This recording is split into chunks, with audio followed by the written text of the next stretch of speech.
Duh.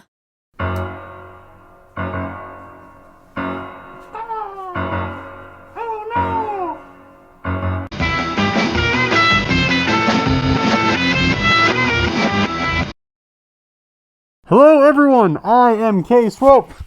I am the only YouTuber you know that is finally done wearing this costume for this Halloween season, because this is the last review we are doing for Halloween for the 2025 Halloween season. That is right, we are reviewing Halloween Resurrection, finishing off the 20 years later timeline. Earlier this year, we did Rob Zombie's Halloween films, director's cuts, plus we did Halloween 2, Halloween H2O, and now we're finishing this timeline off with Halloween Resurrection. The plan is next year to tackle the original timeline, doing Halloweens 4, 5, and 6, and last year we did the most recent timeline, the Blumhouse trilogy timeline, with Halloween, Halloween 2018, Halloween Kills, Halloween Ends. So that being said, let's land this plane and talk about the last film this Halloween season, Halloween Resurrection. Now, like I said, we reviewed everything before. You can go check those videos out. We're going to do things very similar here. I have compiled a list of all the good things I found about the movie and the bad things I found about the movie, and at the end we're going to come together with some notes and then give it a rating on a scale from 1 to 10. 1 being similar to stepping on a Lego brick and that sensation,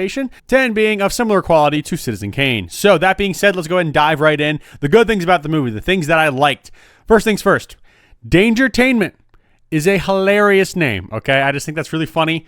It's so weird. So in case you don't know what Dangertainment is, in case you didn't watch the movie, first of all, what are you doing here? Go watch that first. Second of all, Dangertainment is Busta Rhymes' company he's doing, where they're doing like, I don't know, video live streams. It's like the early 2000s. This was like a new cutting edge thing back then. They're doing like live streams. They're going to like take people and put them in, you know, I guess potentially dangerous scenarios, but we're all completely, you know, MTV-ified and just really fake. And so it's really interesting, but Dangertainment, really funny name. And I also mentioned this before too. This is actually my next point. Busta Rhymes is in this film.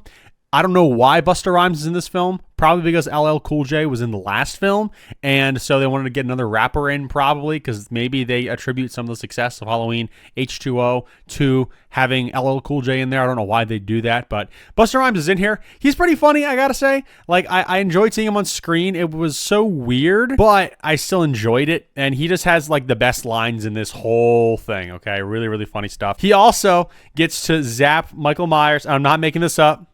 And this is a good thing, in my opinion, just because it's ridiculous and funny. He zaps Michael Myers in the balls with a cable, okay?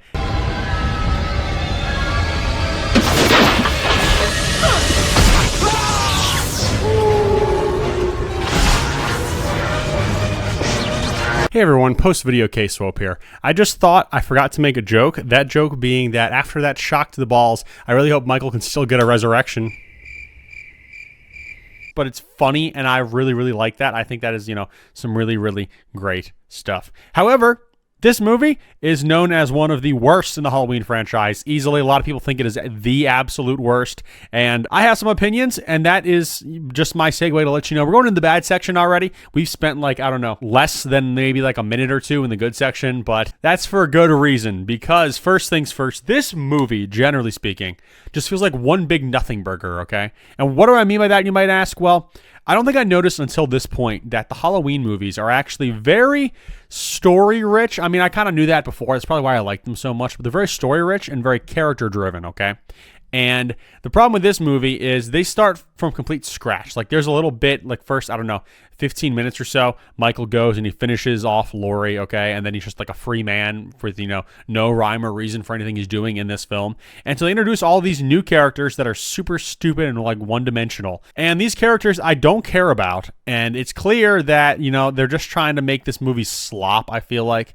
And it's a big problem because I think one of the reasons people liked H2O so much was because they brought Laurie back, and it was a very, you know, redemption story, I guess, if you will, seeing that, you know, her life was defined by Michael, and now she's going to take that back when Michael comes back. And so that's a really cool story. And then this film undoes all of that, for one. Then the rest of it is completely pointless. We'll put it like that. Like, Michael Myers did not have to be the bad guy in this movie. It literally could have been any random generic slasher. So it really does not make it a Halloween movie in that sense, because there's nothing really Halloween about it other than the fact that Michael Myers is in there. And I mentioned the first 15 minutes of the film being, you know, kind of completely different. So that's really weird. Also, while I'm complaining about this film, I also think it's really interesting to point out that In most of the Halloween films, Michael like dies or is assumed to be dead at the end. Either way, this film is really interesting because it's one of the only Halloween films where Michael is clearly not dead at the end. It's like he's presumed dead, kind of, sort of, but then he just kind of wakes up at the very end and then credits roll,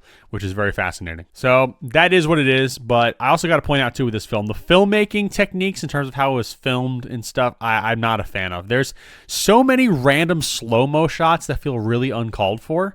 It's kind of hard to watch. It almost feels cheap. Like the filming techniques they're using are cheap is kind of how it feels. Like I said, slow-mo shots, just some really not great angles. It gives me like, for some reason, like Joel Schumacher Batman vibes for some reason. And that's really weird, especially in this franchise. But I mean, it is what it is. The mask looks off. I don't think the mask is quite as bad as it was in H2O.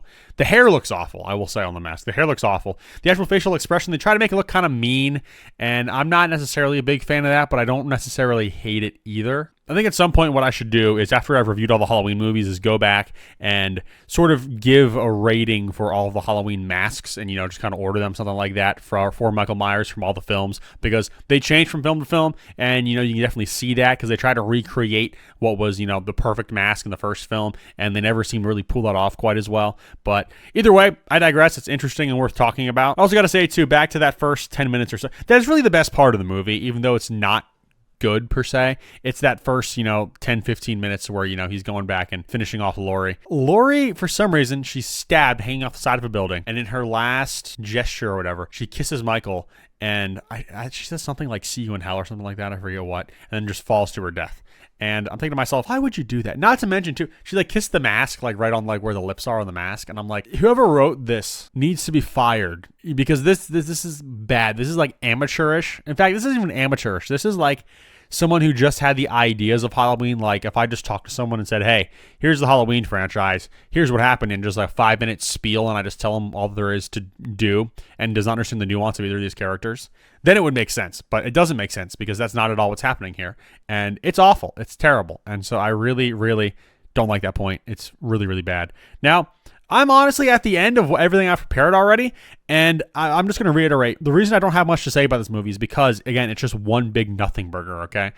Nothing really matters.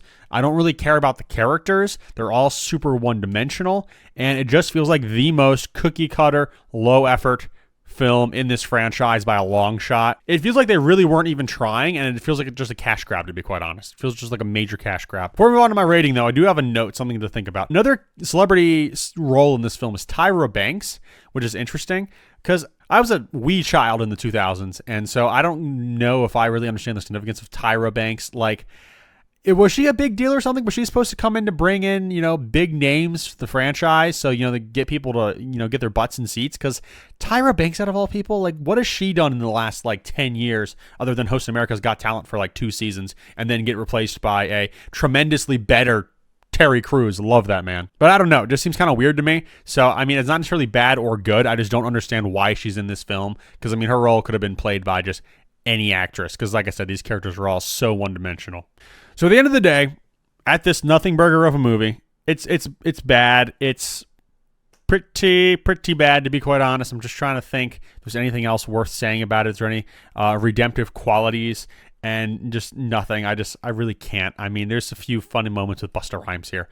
But again, it's bad. This is probably one of the worst movies that I've reviewed on this channel. And as a result, I'm going to have to give it a same score as I gave Superman 4: The Quest for Peace, being none other than a 1 out of 10. Because it stinks and it's not worth your time whatsoever. Before you leave, though, I'd like to point out that Michael might not be dead at the end of this timeline, but the timeline sure is. So there you go. And that wraps up our Halloween season here. Thank you guys all for joining me. I, of course, am K Swope. I will see all of you guys in the next one, popping things into November. Hope you have a happy All Hallows Eve and a happy All Saints Day. But until then, I'm K Swope. I will see you in the next one. And don't forget, Jesus loves you.